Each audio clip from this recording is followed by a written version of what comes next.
बिस्मिल्लाहिर्रहमानिर्रहीम। बहुत बहुत शुक्रिया आप सभी का मेरे साथ ज्वाइन करने के लिए। आसिफ रशीद मुझे बुलाते हैं और रूस और यूक्रेन के दरमियान जंग की सूरत हाल पर आज ज़रा इसका जायज़ा लेते हैं कि अब तक तकरीबन इन 69 दिनों की जंग के दौरान क्या कुछ हुआ।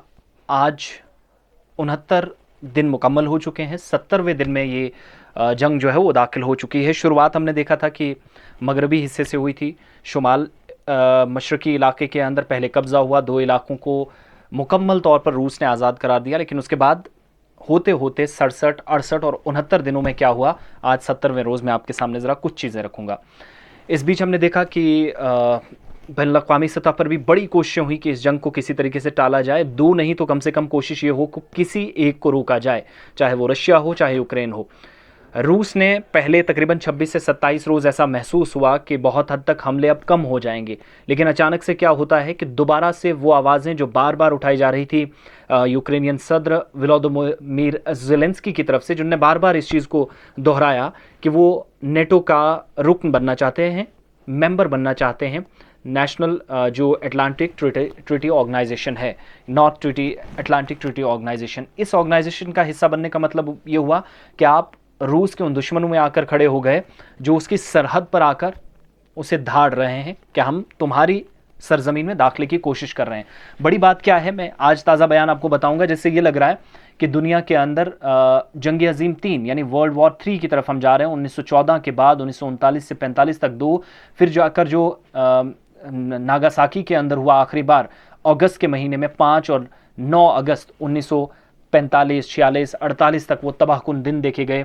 जापान के अंदर जब एटम बम गिराया गया, पहली मरतबा दुनिया के अंदर इस बम का इस्तेमाल हुआ। उसके बाद नाइट्रोजन बम के 1% तक के इस्तेमाल करने की खबरें सामने आई। लेकिन वो जो दर्स था कि जंग से आप किसी को जिता या हरा नहीं सकते, अपना नुकसान और इंसानियत का कत्ल कराएंगे, उसको एक तरफ भारत के वज़ीर आज़म यानी नरेंद्र मोदी की तरफ से दोहराया गया। ताज़ा बयान आया, डेनमार्क के दौरे पर है, वहाँ उन्होंने कहा कि रूस और यूक्रेन के दरमियान जो जंग चल रही है इसमें ना कोई हारेगा ना कोई जीतेगा, नंबर 1। नंबर 2, बरतानिया के जो इस वक्त वज़ीर आज़म है, लग रहा है उनके भी आखिरी दिन है, बोरिस जॉनसन, वो यूक्रेनियन पार्लियामेंट से खिताब कर रहे थे तो उनने कहा कि जंग तो ठीक जा रही है, लफ्ज़ ठीक उनने इस्तेमाल किया अंग्रेज़ी में, उनने कहा राइट डायरेक्शन, यानी सारी चीज़ें बहुत दुरुस्त जा रही हैं। दैट मीन्स वो कहीं ना कहीं बैक एंड पे सपोर्ट कर रहे हैं यूक्रेन को और रूस के खिलाफ उकसा रहे हैं। लेकिन अब दुनिया के अंदर जो पॉलिटिकल पंडित्स हैं, विशेषज्ञ हैं, माहिरीन हैं, जो ये जानते हैं कि इस जंग के क्या असरात मुरतब होंगे, उनकी राय को अगर देखें, उनके ओपिनियन को आप देखेंगे, उनका फीडबैक जो इस 69 और 70 दिनों की जंगी जुनून पर आ रहा है, वो ये मानते हैं कि मौजूदा वक्त में अगर किसी को रुकना है, अगर किसी को इस जंग से बचना है, इस सूरत हाल को ख़त्म करना है, तो रूस है वो ख़त्म कर सकता है, यूक्रेन के ऊपर नहीं।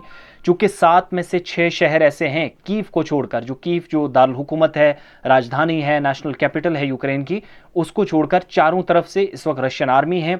64,000 से ज़्यादा ऐसे फौजी हैं जो काफिलों में वहां पहुंच रहे हैं, गाड़ियों का हिस्सा बन रहे हैं, बख्तरबंद गाड़ियों में पहुंचे हैं।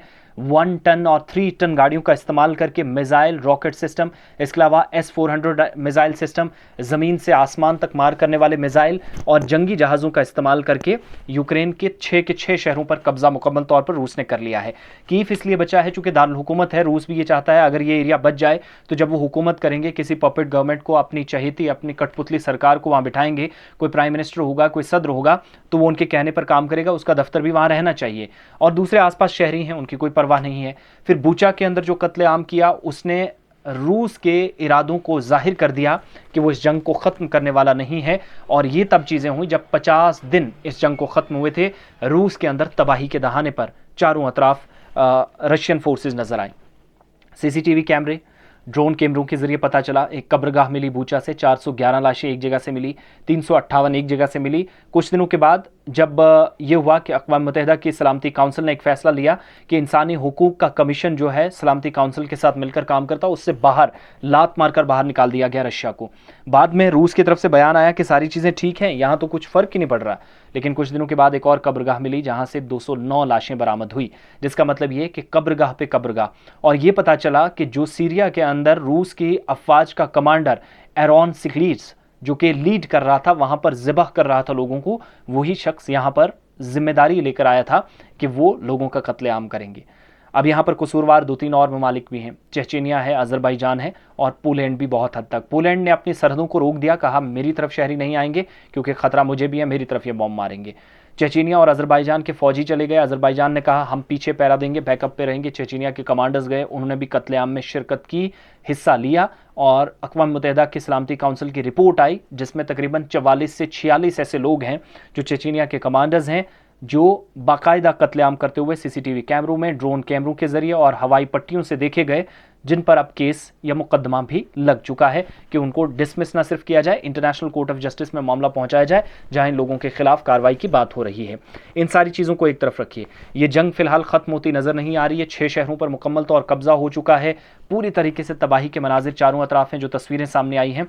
बड़ी बात यह है कि रूस और यूक्रेन के दरमियान जो जंग चल रही है, खित्ते की सलामती सूरत हाल को यकीनी बनाना इंतहाई दुश्वार, इंतहाई कठिन और मुश्किल हो गया है, चूँकि चारों तरफ आप देख रहे हैं सार्कोव एक इलाका है जो माना जाता है कि दाखिले का दूसरा बड़ा रास्ता था, जहां से यूक्रेन के अंदर फोर्सेस ने रास्ता लिया। पुल तोड़ दिए गए, रास्ते तोड़ दिए गए यूक्रेनियन आर्मी की तरफ से कि शायद रशियन फोर्सेस यहां से आगे टैंक्स के जरिए, गाड़ियों के जरिए आगे नहीं। अगर कहीं वो हाईवे के ऊपर भी हवाई जहाज़ों को बिठाने की कोशिश करेंगे तो तब भी रास्ता नहीं रहना चाहिए, लेकिन आर्जी पुल बनाकर, आर्जी रास्ते बनाकर वो गाड़ियाँ, टैंकर्स और हवाई पट्टियों से जहाज़ों को कीव के आसपास लटका लिया गया। बमबारी इस वक्त भी जारी है जब मैं आपको अपडेट कर रहा हूँ।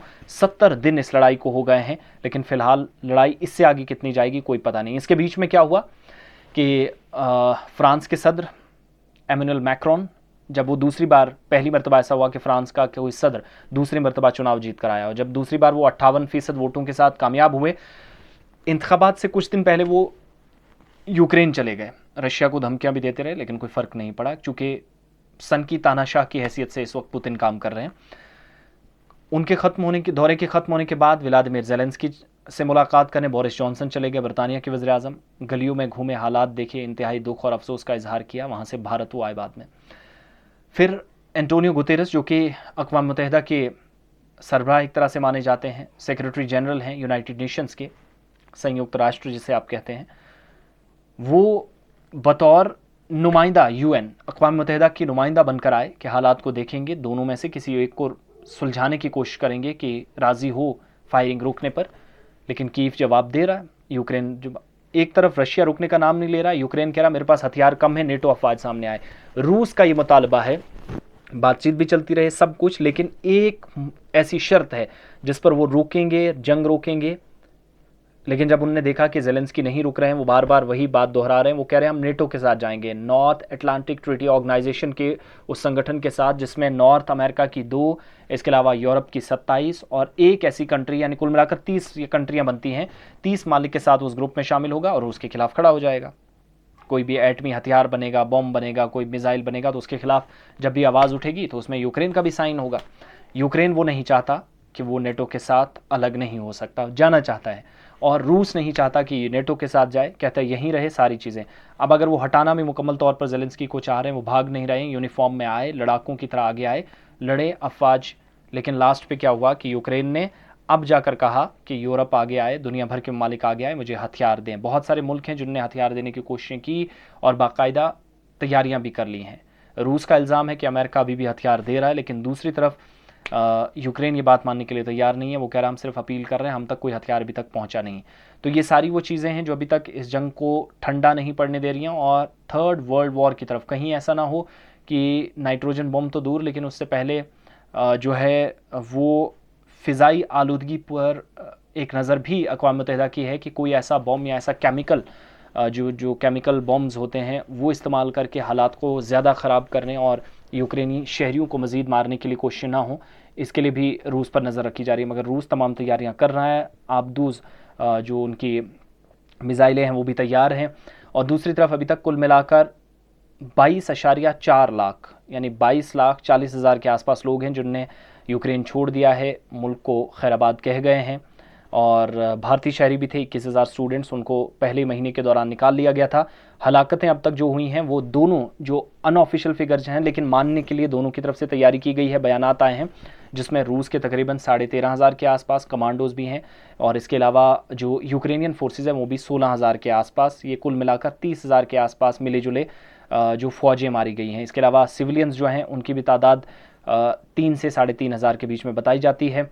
17 जो हेलीकॉप्टर्स और जो जंगी जहाज़ हैं उनको यूक्रेन ने मार गिराया है।